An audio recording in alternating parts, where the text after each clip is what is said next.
L'inflation, tout le monde en parle, que ce soit à la télé, sur les réseaux sociaux, dans les journaux, dans la rue, tout le monde en parle, encore plus actuellement. Alors, personne t'explique comment ça fonctionne, quel est l'impact sur nous, sur l'économie, et aujourd'hui, c'est ce qu'on va voir dans cette vidéo. C'est quoi l'inflation? Alors, l'inflation, c'est l'augmentation des prix, ok? Que ce soit des logements, des biens, des services. L'inflation, c'est leur augmentation. Qu'est-ce qui découle de l'inflation? La perte de pouvoir d'achat. Ça veut dire que vu que tes biens augmentent, ce que tu pouvais acheter avant, tu peux plus forcément te le permettre. Exemple, tu voulais acheter une télé qui coûtait 100 euros. Ok? On a un taux d'inflation de 5%. L'année d'après, tu veux racheter cette même télé qui coûtait 100 euros. Cette année, elle en coûte 105. Ce qui se passe, c'est qu'avec tes mêmes 100 euros, tu peux plus te permettre d'acheter cette télé. Donc, tu as perdu du pouvoir d'achat parce que les prix ont augmenté. Maintenant qu'on sait ce qu'est l'inflation, est-ce que l'inflation est quelque chose dont nous avons besoin?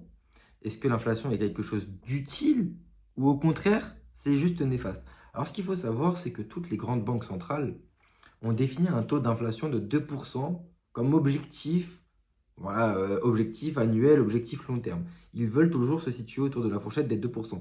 Alors déjà, on va comprendre pourquoi. Parce que si l'inflation est si diabolique que ça, c'est la hausse des prix, ça veut dire que chaque année, tes articles, tes biens, ton logement prend 2%. Pourquoi les banques, les grandes banques voudraient qu'il y ait 2%? À quoi servent ces 2%? En fait, les 2% d'inflation permettent au pays de continuer d'emprunter. Ok? Pourquoi ils peuvent continuer d'emprunter? Parce que leur dette s'allégit. On va reprendre avec ce qu'on disait avant pour que vous compreniez bien. Si ton argent perd de la valeur, qu'est-ce qui se passe? Si tu es endetté, tu dois moins d'argent sur le papier. Donc ça veut dire que si tu devais 100 euros, tu ne rembourseras plus que 95 euros.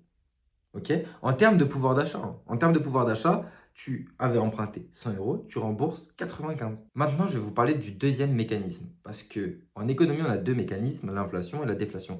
La déflation, il faut savoir que c'est peut-être encore plus grave que l'inflation. La déflation, c'est tout simplement l'inverse de l'inflation. Ça veut dire que les prix diminuent.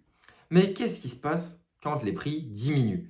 En fait, ce qu'il faut savoir, c'est déjà si les prix diminuent, les consommateurs, donc nous, on va avoir tendance à beaucoup plus faire attention quand on va dépenser de l'argent, ce qui paraît à la limite contradictoire, mais en fait, vu que tu sais que les prix baissent, qu'est-ce que tu vas faire? Tu vas attendre que les prix baissent encore plus. Et si tu attends que les prix baissent encore plus, tu vas pas acheter. Et donc, si tu n'achètes pas, qu'est-ce que ça veut dire? Ça veut dire qu'il y a moins de consommation. Et quand il y a moins de consommation, qui sont les premiers impactés? Les entreprises. Et à partir de ce moment-là, les entreprises, qu'est-ce qu'elles font?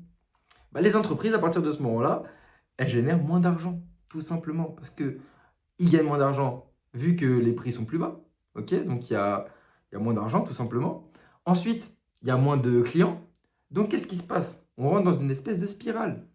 Parce que du coup, ils gagnent moins d'argent, donc moins de revenus. Et pourtant, ils continuent à payer la même somme de charges pour le loyer, parce que tout ça ne baisse pas. Juste leurs produits. Et qu'est-ce qui se passe derrière? Les entreprises peuvent faire faillite, il peut y avoir des licenciements, donc le taux de chômage augmente, etc., etc. On ne va pas rentrer dans les détails ici, mais ce que je veux dire, c'est que la déflation, parce que c'est quand même important de le mentionner, c'est peut-être même plus grave que l'inflation. Il y a juste à regarder le cas du Japon dans les années 90. Je vous laisse aller faire vos recherches de votre côté, mais en tout cas, regardez les impacts de la déflation. Maintenant, on va arriver à ce qui nous intéresse le plus, en trading. En trading, alors il faut savoir que l'inflation, c'est un des plus gros drivers, ok, du marché. C'est peut-être l'une des news qui a le plus d'impact, que ce soit à long terme qu'à court terme. Comment, aux yeux des investisseurs, comment aux yeux des gens, l'inflation est perçue?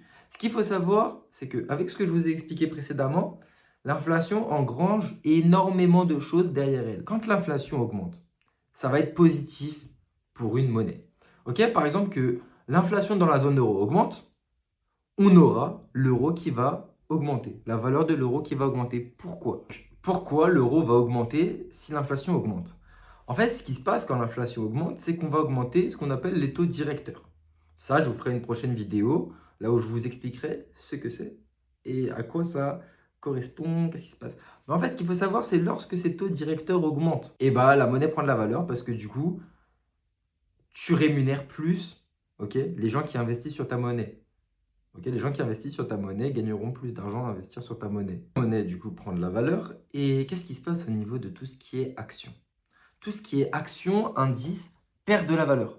Pourquoi? Parce qu'en fait, l'augmentation des taux directeurs va générer plus de personnes qui vont vouloir investir sur la monnaie parce que les rendements seront plus élevés. Ce que ça veut dire en gros, c'est que les gens vont préférer investir sur l'euro par exemple ou sur le dollar. Enfin, c'est pas vraiment sur ça. On va dire c'est sur les rendements, ok, sur les obligations, etc.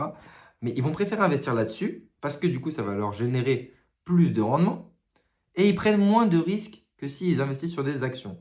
Mais aussi, ce qui se passe du côté des actions, c'est qu'en fait, quand les taux d'intérêt augmentent, quand ils vont générer des emprunts, ça va coûter plus cher. Ça va coûter plus cher. Ok, ils vont devoir rembourser plus d'argent. Et à partir de ce moment-là, qu'est-ce qui se passe? Bah, du coup, forcément, c'est une spirale. Qu'est-ce qui se passe si les entreprises peuvent emprunter moins d'argent? Eh ben, elles vont tout simplement générer moins de croissance. Elles vont moins se développer. Donc, moins de revenus. Alors, maintenant, on va voir l'inflation, comment il se matérialise dans les news, comme par exemple sur Trading Economics ou investic.com. En fait, l'inflation, ça va être appelé CPI, Consumer Price Index. Ok? Qu'est-ce que c'est le CPI? En fait, c'est un ensemble, c'est un panier, ok? C'est un panier qui va regrouper une sélection de biens, d'énormément de choses. L'énergie, la nourriture, par exemple ton iPhone. Ça va composer ce panier. Et ce panier-là, mois par mois, il va être examiné. Est-ce qu'il a pris, est-ce que les prix ont monté, est-ce que les prix ont baissé? Et c'est ce qu'on va appeler le CPI. Ok? Et après, on a le CPI Core. Le CPI Core, c'est quoi? C'est justement le CPI sans l'énergie et l'alimentation. Parce qu'il faut savoir que l'énergie, c'est ce qui représente, en fait, c'est le facteur le plus volatile de l'inflation. Parce que pourquoi? Regardez tout simplement maintenant. L'Iran, le prix du pétrole, il va doubler, il double. Le prix du pétrole augmente beaucoup trop rapidement. C'est pour ça justement qu'ils ont créé un panier 100. En fait, c'est pour éviter toute la volatilité de l'énergie et de l'alimentation. Et donc du coup, ces paniers CPI-là, vu qu'ils représentent l'inflation, quand on aura une augmentation du CPI, les prix vont augmenter. Et quand on aura une baisse du CPI, les prix vont baisser. Ce qu'il faut savoir, c'est que toutes les grandes banques regardent de manière générale le CPI. Ok, ils ne regardent pas le CPI Core. Mais ce qui est important, c'est le CPI. Ensuite, pour les États-Unis, ils vont regarder plutôt, la Banque centrale va plutôt regarder ce qu'on appelle le PCE. Mais ça, je vous ferai une prochaine vidéo. Sur ce, j'espère que la vidéo t'a plu, que maintenant tu comprends l'importance de l'inflation. Sur ce, ciao!